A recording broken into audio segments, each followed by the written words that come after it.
The finals of the women's platform coming up later tonight. Now from the pool to the beach, next a volleyball report.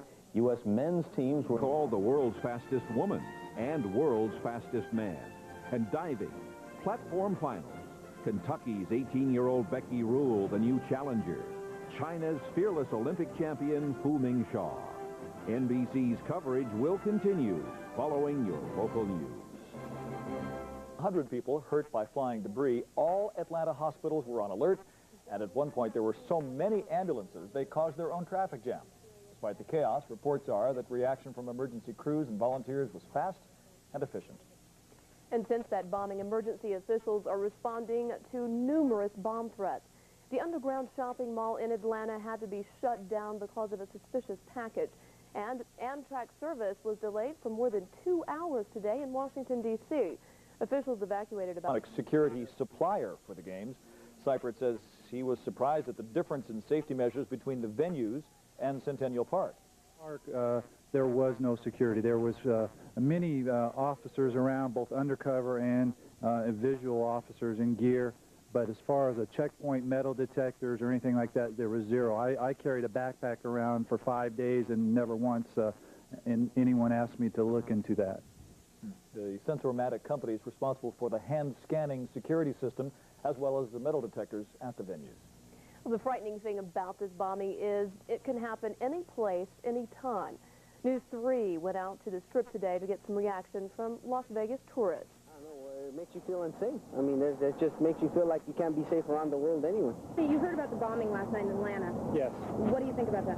Well, obviously it's terrible, and whoever planted it hopes to inhibit people from going to public events.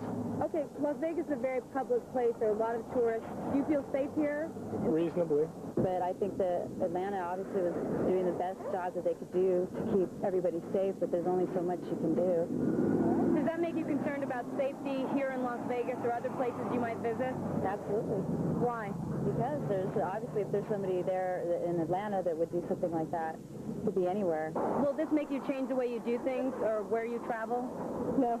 What about the games? Do you think they should have gone on or should... Yes, they should go on. We shouldn't let those people win. Actually, anytime there's a bombing anywhere, it makes you feel sick. There's no excuse for that. Someone is too cowardly to settle their business in more humanistic ways. Still ahead, we'll check in with Carrie O'Reilly for our local weather forecast.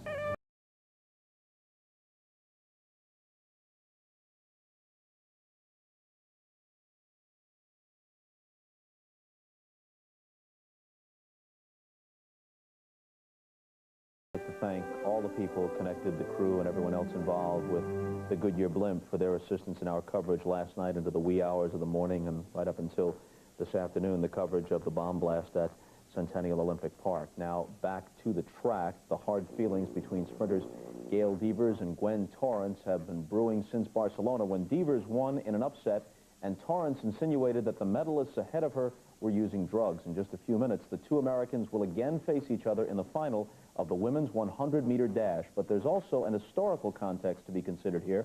Only one woman, Wyoming Attias, has ever repeated as champion in the event since his debut in the games in 1928. Tonight, Devers will get her chance. With more, Tom Hammond.